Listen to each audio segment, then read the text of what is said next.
నమస్తే, welcome to four sights TV.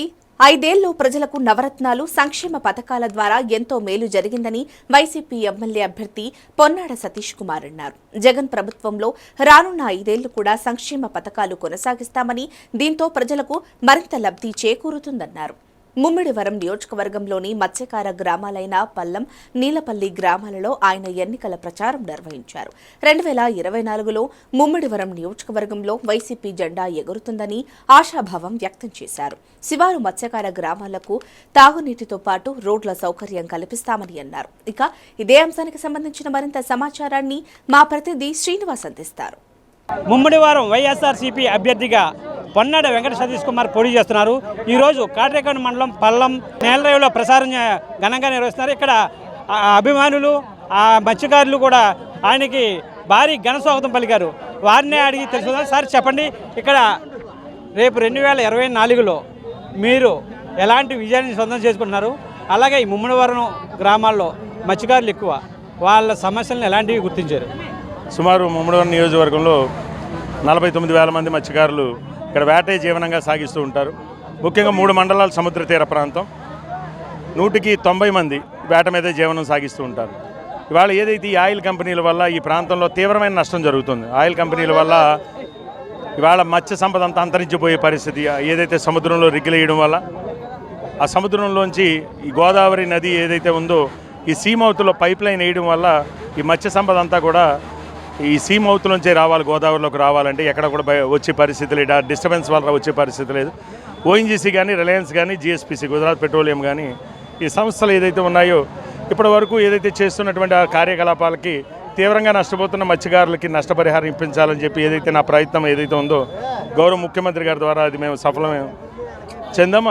ఇవాళ ఇంచుమించు 740 కోట్లు ఈ ప్రాంతంలో నివసిస్తున్నటువంటి 23,500 కుటుంబాలు ఎవరైతే మత్స్యకారు కుటుంబాలు ఉన్నాయో వాళ్ళందరికీ కూడా మేము డైరెక్ట్ డీపీటీ పద్ధతిలో ఎక్కడ వివక్ష లేకుండా అందరికీ వాళ్ళు మంచి చేయడం జరిగింది. ప్రతి మనిషికి నాకు తెలిసి మా నియోజకవర్గంలో ఉన్న ప్రతి కుటుంబానికి కాదు 18 సంవత్సరాలు నిండిన ప్రతి మత్స్యకారు కుటుంబంలో మగవాళ్ళందరికీ కూడా సుమారు 3,25,000 రూపాయలు, ఒక్కొక్క ఇంట్లో 4-5 ఉన్నారు, 15-20 లక్షలు కూడా వచ్చిన కుటుంబాలు ఉన్నాయి.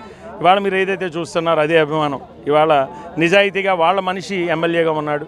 వాళ్ళ మనిషి ఉండబట్టి ఇవాళ వాళ్ళ కష్టం తెలుసుకుని పోరాటం చేశాడు. అందుకే ఇవాళ ఈ ఘన స్వాగతం పలుకుతున్నారు. డెఫినెట్గా వాళ్ళందరూ కూడా వాళ్ళ బిడ్డని నెగ్గించుకోవడానికి వాళ్ళు 100% వాళ్ళు డిసైడ్ అయి ఉన్నారు. ఎందుకంటే గతంలో నేను 2009లో చేసినప్పుడు ఈ జిఎస్పిసి సంస్థ ద్వారా మేము ఉద్యమం చేసాము. అప్పుడు ఉద్యమం చేసినప్పుడు ఒక 7 నెలల కాలం డబ్బు ఆగిపోయింది, 80 కోట్ల రూపాయలు. తర్వాత ఎవరైతే దాంట్లో సుబ్బరాజు ఎవరైతే ఈ నియోజకవర్గాల్లో పరిపాలించాడో 5 సంవత్సరాలు కూడా చేతగాని దద్దమ్మలాగే వాళ్ళు తేలేకపోయారు. ఇవాళ మేము వచ్చిన తర్వాత గౌరవ ముఖ్యమంత్రి గారిని ఒప్పించి మత్స్యకారులు జరుగుతున్న అన్యాయానికి ఏదైతే ఆగిపోయిన డబ్బు ఇవాళ ప్రభుత్వం ద్వారా ఇప్పించాము. అది ఇవాళ ఎమ్మెల్యేగా ఒక ప్రాంత ప్రజల యొక్క సమస్యను పరిష్కరించే విధానం. అది కంపెనీ నష్టం వచ్చింది, కంపెనీ వాళ్ళ ముఖం చాటేశారని చెప్పి చేతకాని కబుర్లు చెప్తే ఇవాళ ప్రజలు నమ్మే పరిస్థితి లేదు. వాళ్ళు ఆ రోజు మేము తెచ్చాము, ఆగిపోయిన డబ్బు తెచ్చాము. ప్రజలకి ఓఎన్జీసీ నుంచి ఇప్పటికి 5 విడతలుగా సుమారు 650 కోట్ల రూపాయలు తెచ్చిచ్చాను. ఇంకా ఇవ్వబోతున్నాను, అది కూడా నేను చెప్తున్నా, ఇంకా ఇవ్వబోతున్నా.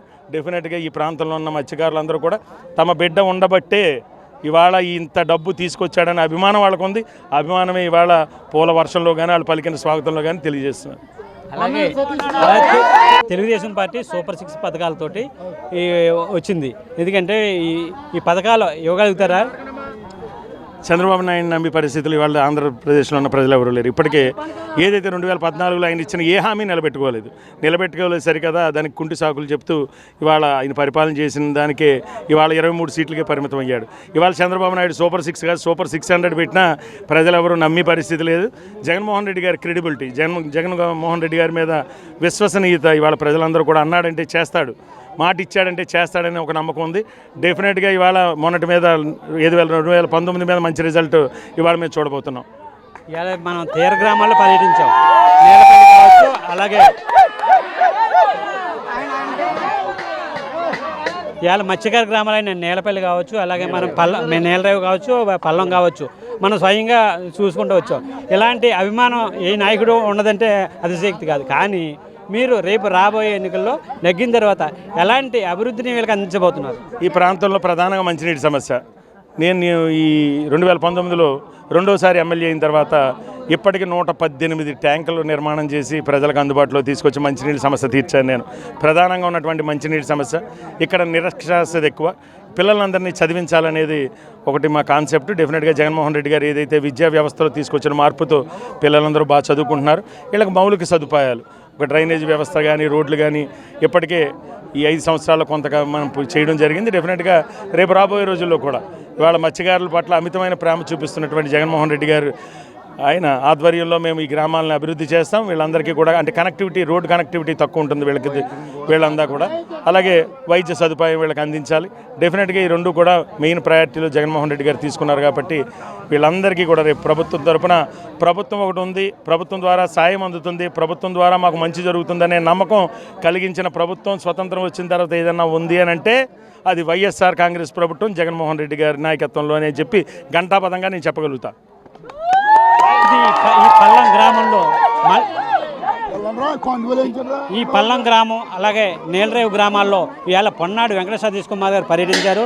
ఇక్కడ వారి అభిమానం చూస్తుంటే అంతులేని అభిమానం ఉంది. ఆయన రేపు 2024లో గెలిచిన తర్వాత ఈ మత్స్యకార గ్రామాలకు మంచినీరు అలాగే రోడ్డు సౌకర్యం కల్పిస్తానని హామీ ఇచ్చారు. ఇది ఇక్కడ పరిస్థితి. కెమెరా పర్సన్ బాలకృష్ణతో శ్రీనివాస్, పల్లం నుండి.